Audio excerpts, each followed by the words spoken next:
Students, तो आज हम यहाँ discovering Tut the saga continues chapter which is written by A.R. Williams, हम इसका सेकेंड पार्ट यहाँ स्टार्ट करने वाले हैं। चैप्टर में आपको पार्ट्स नहीं दिए गए हैं, बट यहाँ मैंने अलग अलग वीडियोस शेयर की हैं आपके साथ में एक चैप्टर से रिलेटेड, क्योंकि चैप्टर को स्टडी करना, अंडरस्टैंड करना बहुत ईजी हो जाता है, that's why.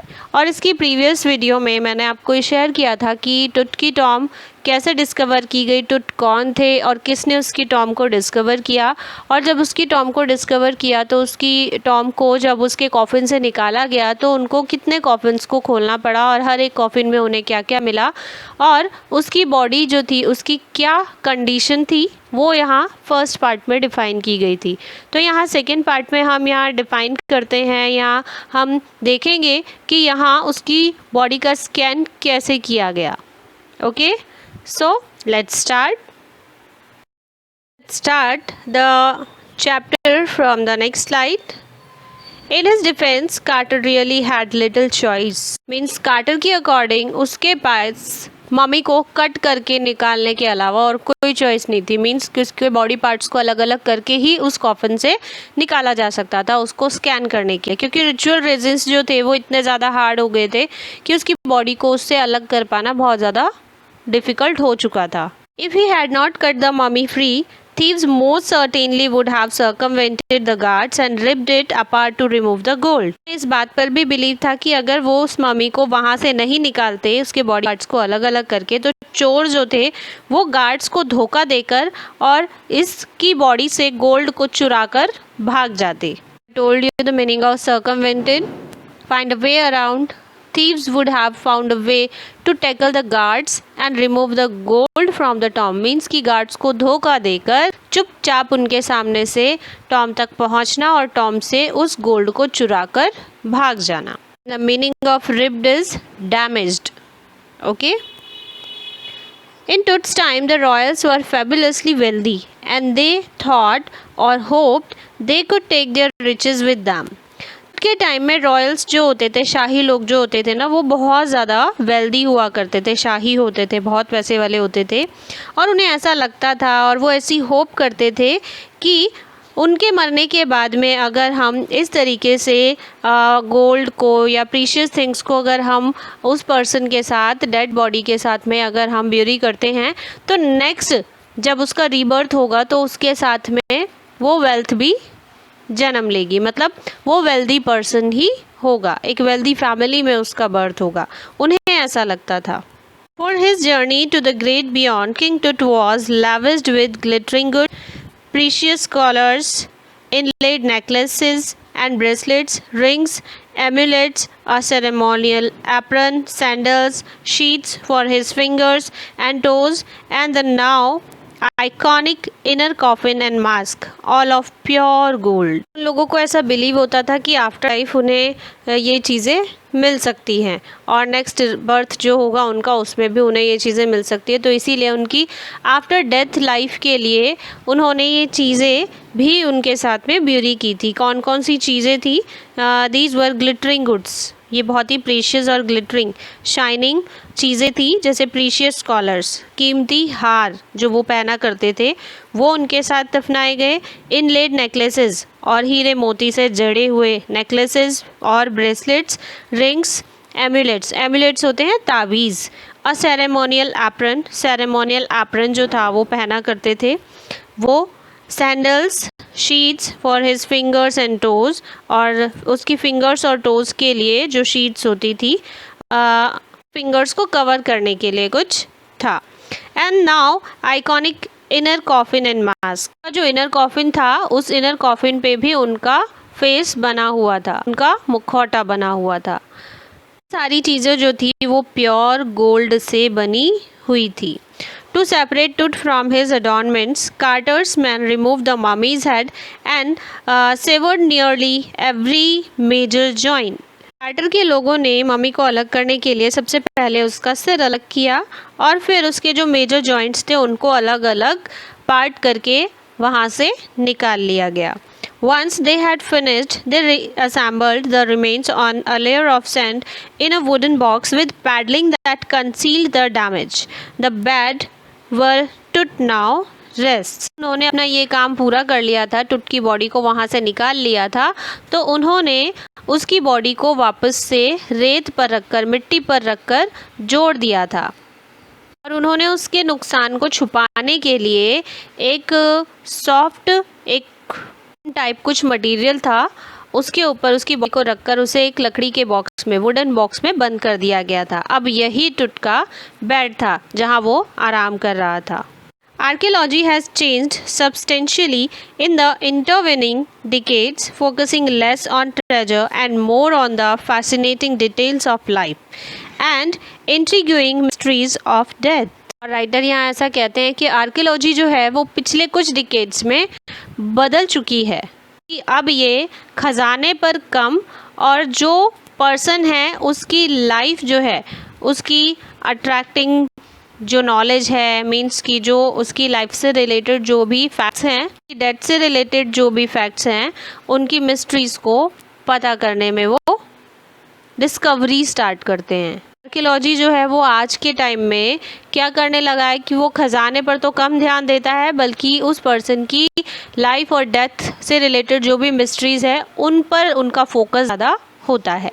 It also uses more details of life.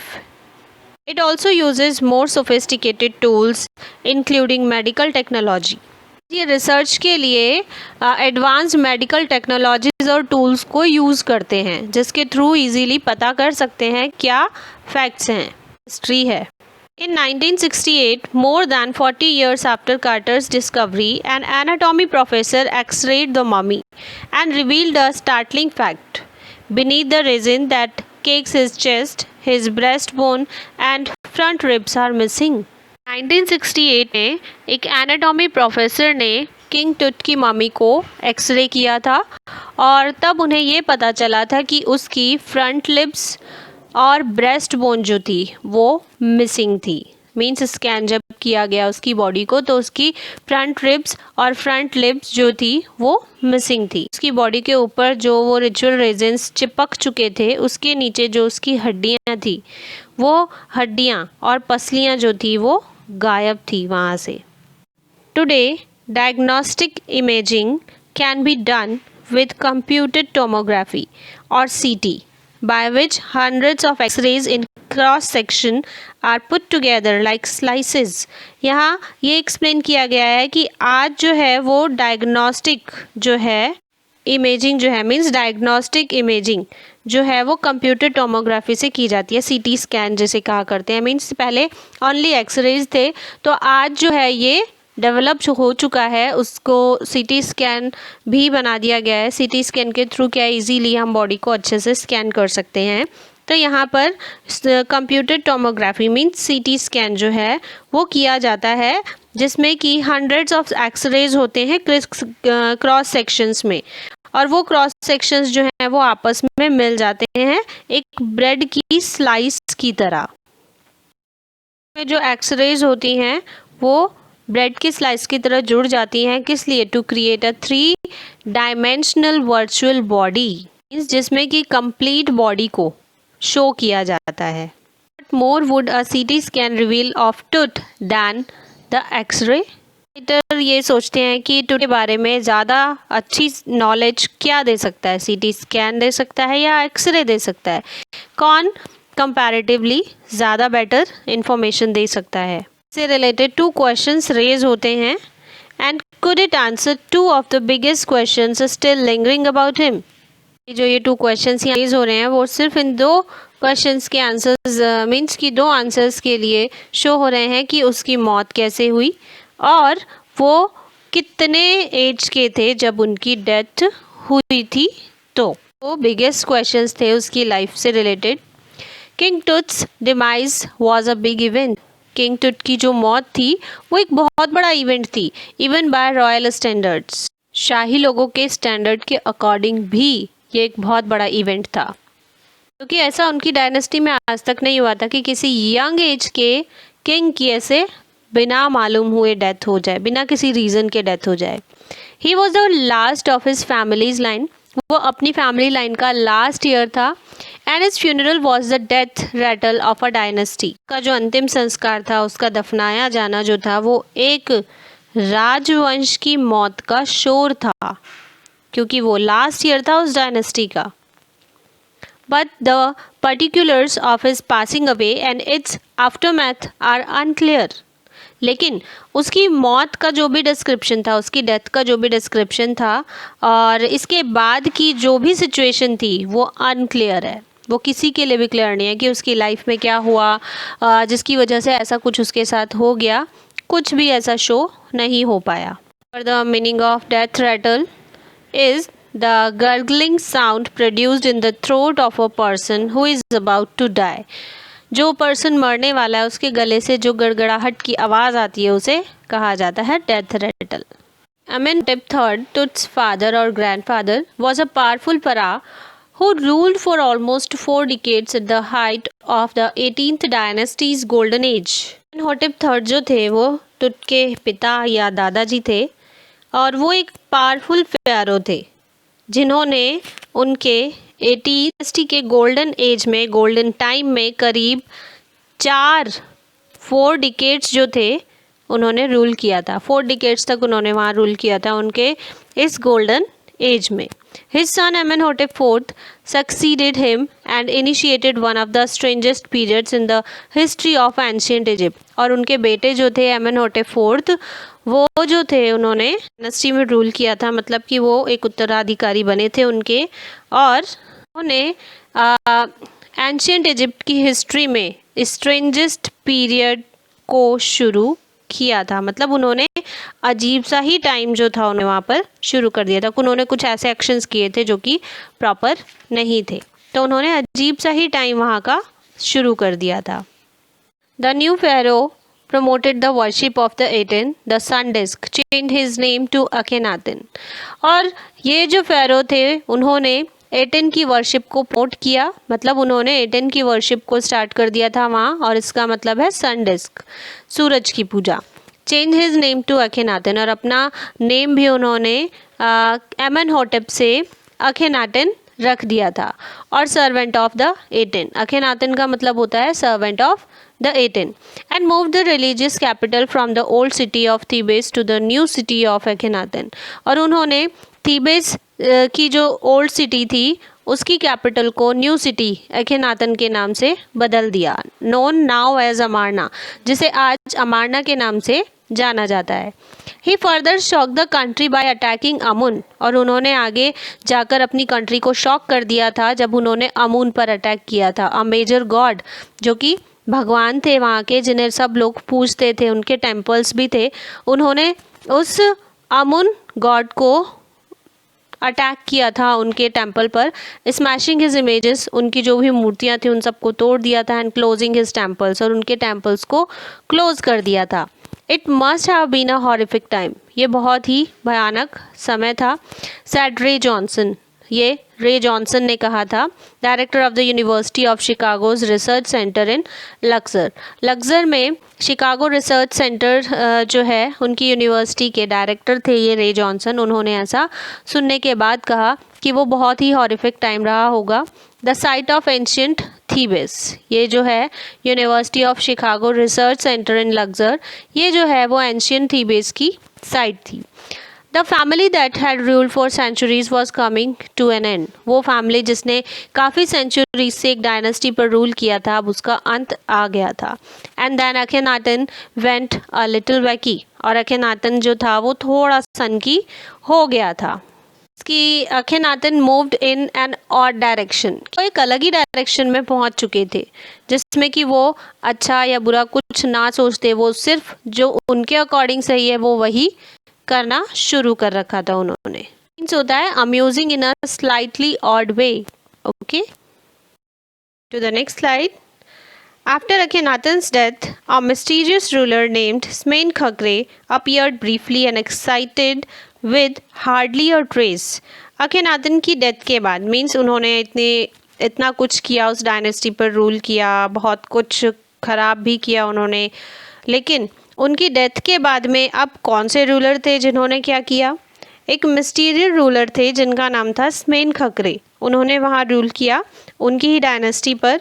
और वो ऐसे एक रूलर थे जिन्होंने मतलब ब्रीफली कोई अपना ट्रेस नहीं छोड़ा था, मतलब वो ऐसे थे जिनके बारे में बहुत कम लोगों ने सुना था। And then a very young Tutankhaten took the throne, और फिर उनके बाद में जो सक्सेसर आए वो थे तुतनखातिन, उन्होंने सिंहासन को अपनाया। किंग नेम टू तुतनखामुन, का नाम पहले तुतनखातिन था और उन्होंने बाद में चेंज किया था। Let's see how he change the name. King Tut as he is widely known today, King Tut जिसे आज बहुत ज़्यादा जाना पहचाना जाता है, सब जानते हैं उनके बारे में। The boy king soon change his name to Tutankhamun, जिनका नाम तुतनखातिन था, जो कि नातिन की ही फैमिली से बिलोंग करता था, तो उसने अपना नाम तुतनखामुन रख दिया था। लिविंग इमेज ऑफ आमुन, वही आमुन गॉड जिनके जो स्टैचूज़ थे उनको स्मैश किया गया था और टेम्पल्स को बंद कर दिया गया था, और वो किया था अखेनातन ने।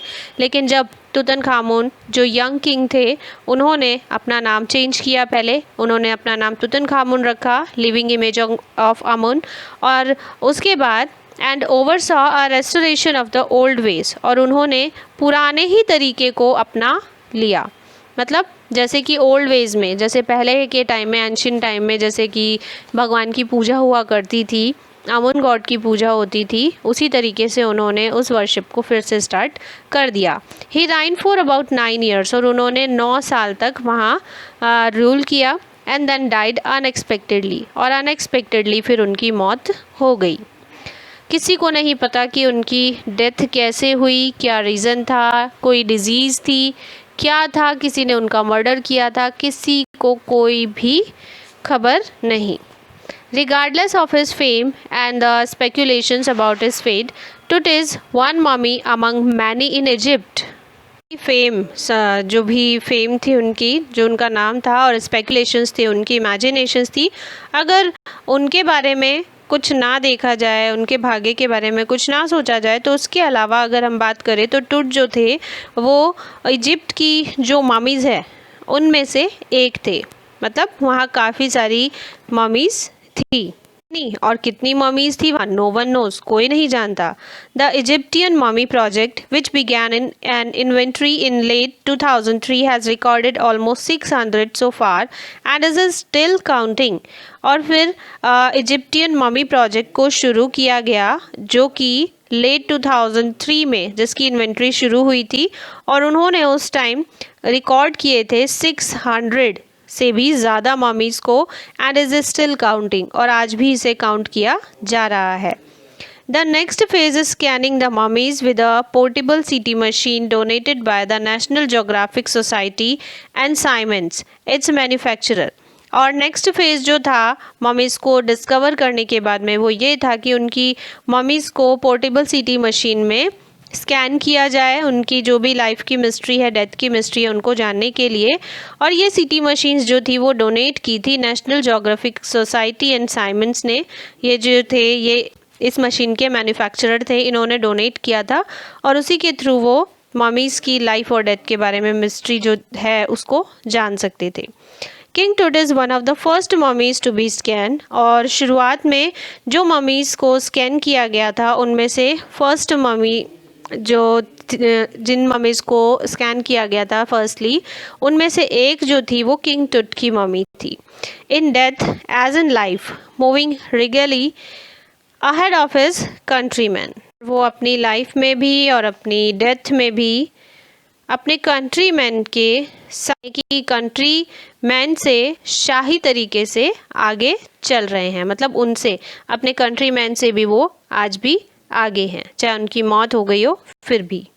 सीटी machine scan the mummy head to toe, CT machine में ममी को हेड से लेके टो तक स्कैन किया गया, creating 1700 digital x ray image in cross section. और जब उन्हें स्कैन किया गया तो उसमें 1700 डिजिटल एक्सरे इमेजेस जो थी वो क्रॉस सेक्शन में बनी थी। Tut's head is scanned in 0.62 millimeter slices to register its intricate structure. सबसे पहले किंग टुट के हेड को स्कैन किया गया, और वो स्कैन किया गया 0.62 मिलीमीटर स्लाइसेस के अकॉर्डिंग, छोटे छोटे पार्ट्स को उन्होंने स्कैन किया था। To register its intricate structure, क्योंकि उसके हेड का जो इंट्रिकेट स्ट्रक्चर था, मीन्स टफ जो उसका स्ट्रक्चर था, उसको अच्छे से पहचानने के लिए उसे 0.62 मिलीमीटर स्लाइसेस में स्कैन किया गया. Takes on eerie detail in the resulting image. The meaning of eerie detail is strange image of Tut's head as visible with the help of CT scan. CT scan में जो strange image थी King Tut के head की, वो visible की गई थी, उसे देखा गया था. With Tut's entire body similarly recorded, a team of specialists in radiology, forensics, and anatomy began to probe the secrets that the winged goddesses of a gilded burial shrine protected for so long. पर जो team थी radiology, forensic और anatomy experts की, उन्होंने ये examine start करना शुरू किया. क्या एग्ज़ामिन करना शुरू किया? उन्होंने उन सीक्रेट्स को जानना शुरू किया जो सीक्रेट्स किंग टूथ के बारे में थे, उसकी सेफ्टी के बारे में थे. मतलब कि उनकी किंग टूथ की बॉडी को सेव किया था. किसने किया था? गॉडेसेस ने, मतलब पंख वाली परियों ने उसकी सुरक्षा की थी, जो काफ़ी टाइम से उसको प्रोटेक्ट किए हुए थी. तो यहाँ पर वो विंग्ड गॉडेसेस जो कि उस गिल्डेड ब्यूरियल श्राइन में प्रोटेक्शन के लिए रुकी हुई थी, ऐसा सोचा गया कि उन्हीं मिस्ट्रीज़ को जानने की उन्होंने कोशिश की. ओके, जिन्होंने किस मिस्ट्री को जानने की कोशिश की कि जो गोल्ड से बने हुए जो मंदिर थे, वहाँ पर जो पंखों वाली परियां थी, उन्होंने इतने टाइम से उनकी रक्षा की हुई थी, उनकी बॉडी को बचा के रखा हुआ था. तो उस चीज़ की पड़ताल उन्होंने शुरू की. So thank you so much students. I'll continue the remaining part of the chapter in the next video. If you have question, any query related to this video, you can ask me. You can ask any type of question or any query to comment here. Okay, thank you so much.